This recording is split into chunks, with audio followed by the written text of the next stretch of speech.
The war came to an end in 1945. Over there was a repatriation hospital. It closed up.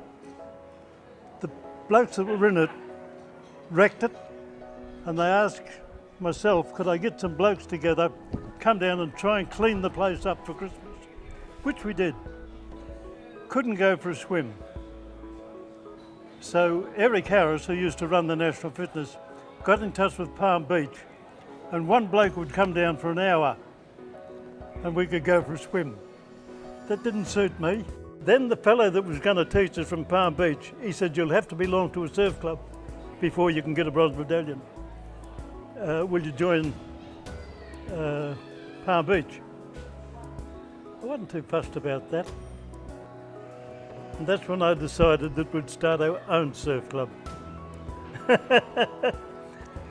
When it came to naming it, I wasn't going to name it Palm Beach. The Surf Life Saving Queensland suggested Palm Beach North or Burleigh Head South. Silly bloody names.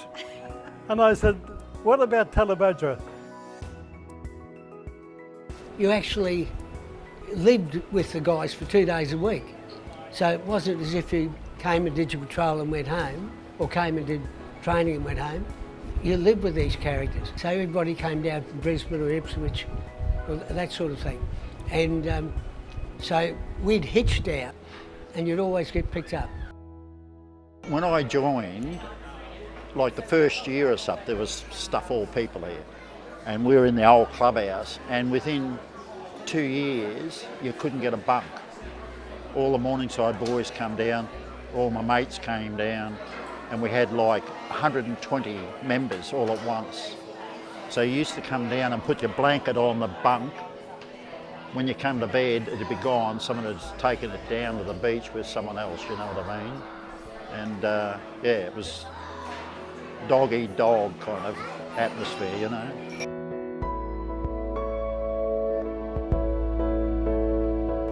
Here they are, you bloody Tallebudgera, so-and-so, you know, and we said, oh, North Burleigh, you know, like the type of thing. Just having a shot at them. And next minute, there was a half-mud and sand fight on, you know.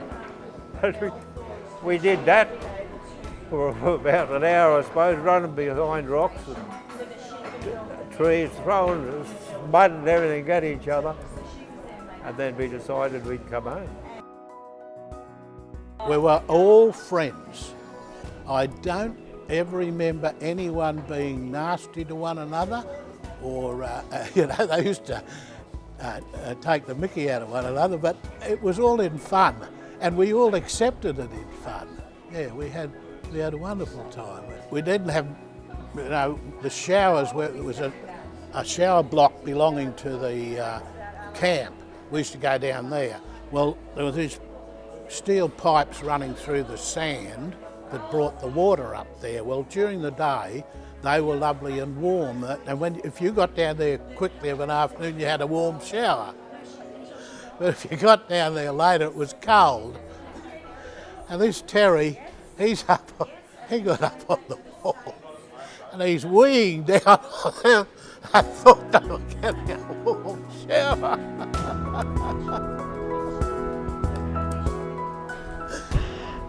It was a little tiny club here on this site, and women were not allowed inside the club except by invitation for a party night. We had old dunnies outside that we could access, and no showers, no taps, no nothing. And we just crowd in on the nights we were allowed in for the parties. Lots of parties. We were on patrol, looked up to the left, you know, up to the left, and this dark shadow was coming along the gutter, right? I mean, in here was big, right? You couldn't see him unless you had your sunglasses on. My mate Danny sitting next to me, I said, listen, there's a big Noah coming up here, you can see him, right? And he looked and he didn't have sunglasses on. He said, nah, you're mad, see? Because they always used to say that I could see sharks in my teacup. That's what the boys used to tell me. You know, Bertie could see all the sharks in the teacup. if we ring the bell, they'll come in, they'll swim over right in front of him, like he's coming. So we sat there and watched this happen, and I tell you what, it was the longest, probably 60 in my life. Only about probably 4 minutes, 5 minutes later, they could hear the shark bell ringing up here at the Pacific Surf Club. Ursula, everybody knows Ursula. And if they wanted anything, who do they go to? Ursula. No. Yeah. Yes, I worked a lot, didn't I? Yes, absolutely. I ran the club. But I can't, don't ask me what I did. A lot of fundraising. So you looked after the art unions. Everybody used to hate getting a call from Ursula or Auntie Erdy. That used to be another nickname they used to call her, because they knew that she'd be after the art union tickets or to try and get you to sell more. The demographics changed, people living down the coast, we really didn't need the buck route. And we could no longer do chook raffles at 20 cents a ticket. We couldn't, it was pretty hard to be competitive when you're expected to go to the pub 5 times a week. So the move was made towards a licensed venue. From there on in, then we started giving away bits of our club to make that occur. It was an interesting time in the club because that's around about when we started having a supporters club as well as the surf lifesaving club. It was a change of Queensland government in that we'd never had poker machines up till that time because of the Liberal National government, and then the Labor Party got elected and they brought in the licensed clubs. So not only was it important for this club, it was important for all the surf lifesaving clubs. Being president, whilst we did a couple of major renovations, we completely gutted downstairs and redid the whole of the surf club as well as the upstairs entertainment bar and whatnot. We actually spent about $3 million, and I had to sign a piece of paper saying yes to the National Bank for $2 million. It scared the hell out of me. It's made a big difference here for the supporters club. There's a lot of people come up here. We've got more storage down there for the nippers and the ski guys, and it's just a great place for families to come up and spend the afternoons, especially on a Sunday. And we've got new renovations coming along, hopefully next year, and I think that'll put us on the top of the destination on the southern end of the Gold Coast anyway. Virtually the same sort of area like this is going to go right through the club, and a function room on the bottom, and yeah, it's a major renovation.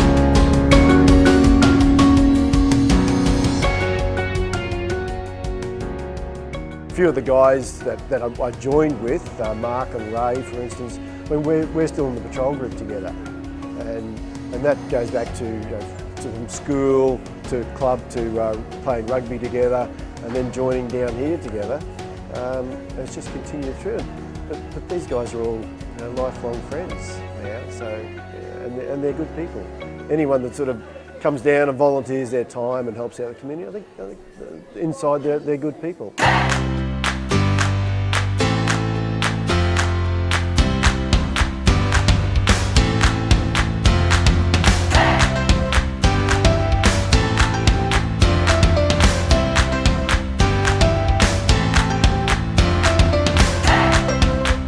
Great opportunity for me to get involved, and yeah, it was a steep learning curve. We got amongst the boards and that sort of thing, and it was a lot of fun. Met some great people.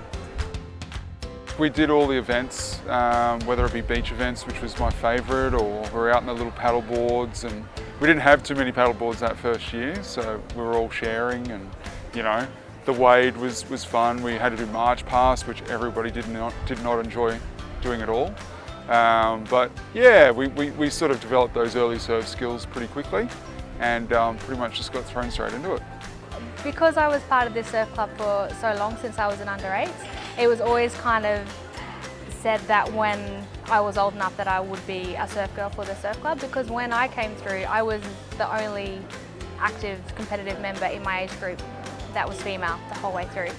So it was like, oh, you know, Sarah will be a surf girl one day. And I sort of didn't really intend to do it the year that I did, but Ursula Long called me and was like, all right, it's time. It's your turn to be Summer Surf Girl. There was some dancing with umbrellas and things like that, which I wasn't particularly good at. But mainly it was raising awareness and funds for surf.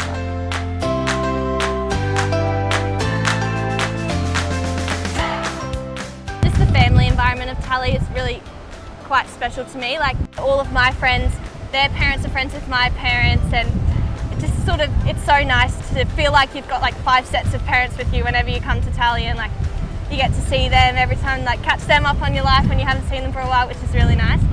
When the kids are younger, we've always had a big advantage here with the creek. So while they're, you know, finding their feet a little bit and building confidence, the creek's such a wonderful avenue for people to get introduced to swimming and surfboards and everything else. So I think that's the advantage Tally's got over every other club, to be honest. My focus has been to keep the people we have here, and especially because we have got families, which is unique to Tallebudgera. A lot of the kids that have come through, that the families are here, are still here, and they've all developed into lovely kids. And my focus has always been to get those kids to respect the older people and to love being here as a part of Tallebudgera as a group. So we allow Tally to actually let our youth work in the club, and I know that's helped a lot of our youth that are a little bit more quieter. So because we are a volunteer organisation, volunteering on the beach, when the kids go for jobs, this is one of the things the employees are looking for, kids that are giving back to the community, and they do this at Tallebudgera, so it's a big head start for all our youth at Tallebudgera.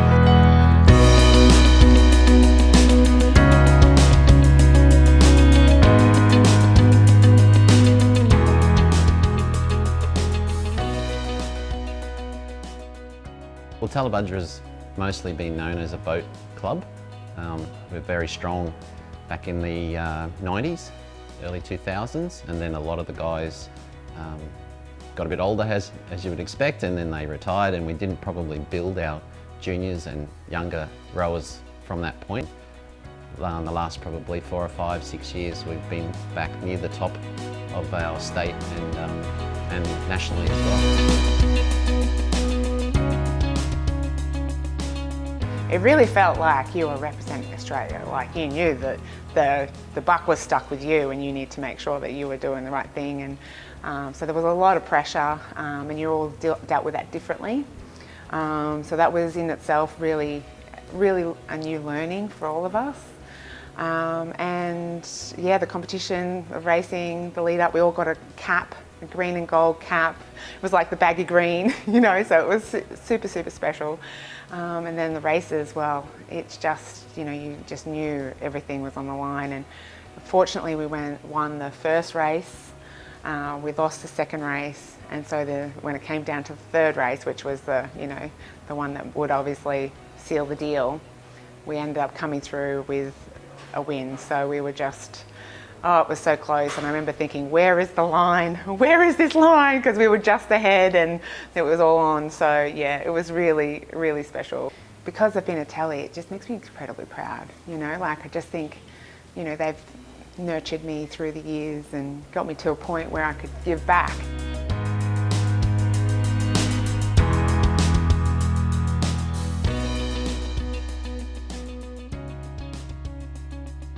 We're doing at least 2 IB courses, at least one before Christmas, if not 2.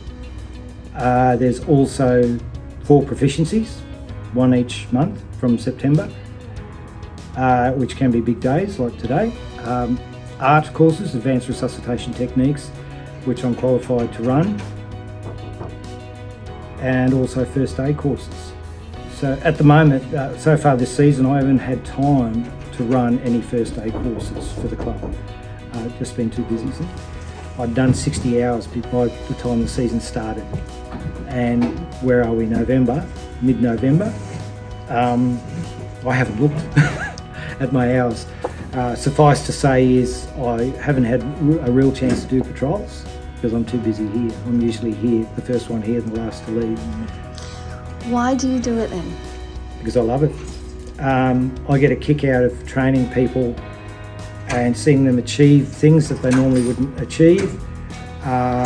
Sometimes you get somebody who's a little bit reluctant or is a little bit afraid of things. I think you can relate to that. It's my mission to try and get them through. I can't do everything for them, but I try and help them as much as I can, or the other trainers can. Because you're only, as far as I'm concerned, you're only as good as that person who's struggling.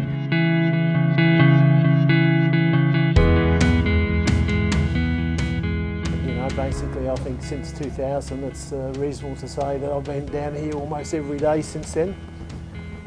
Kids have gone through nippers and do their patrols, but I'm here most mornings and afternoons training with the old boys, the sort of the other fathers of the guys who've been through the club as well.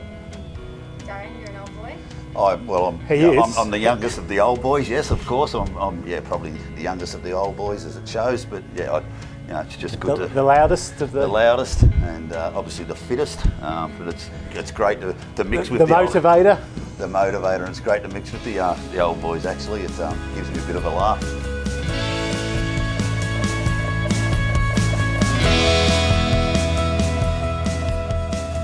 You know, we were just a surf club, now we're something a little bit more special. And I think that's, as a club, we've got to get a head around that now. We are actually a destination that people want to come to, and we're quite profitable because we're doing that well. And it'd be very easy to slip back and just treat ourselves just like another surf club or like our own lounge room or whatever.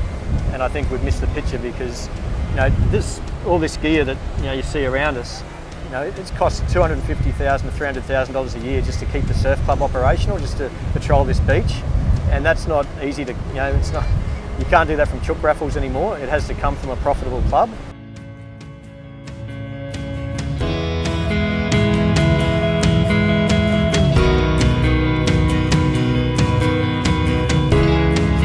We're family, we've got each other's backs, and sometimes some family members of Tallebudgera have the shits with each other and they have their little spats, but what family doesn't?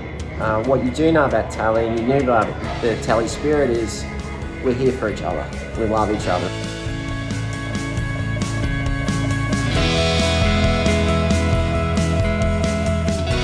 This is the best day ever. Honestly, I have been president now. This is my 4th year coming up, and to be honoured in such a way with my members performing the way they do year in, year out, day in, day out, is just special to me. I just love it. The club is in a fantastic position. We are on the way up. We knew that it was going to be a challenge for us, and we've stepped up to that challenge, and all our youth members, all our youth trainers, all our age managers from nippers all the way through to our youth, they've done a fantastic job. I could not be prouder than I am at this moment. So, the future of this club is looking really strong. These kids and their parents are the future of this club. We have to have that procession in place for my exit and the next president to come in. That's on the cards.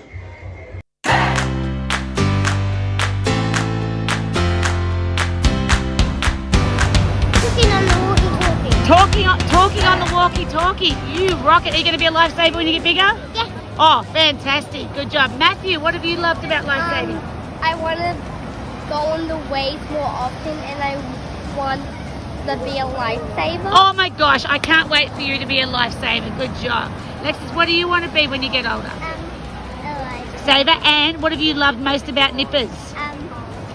Swimming across the creek. Swimming across the creek. High five. Well done. Today, they're a community service organisation run for and by families, and it's the greatest transition you could want. I'm so proud to be a part of this whole thing.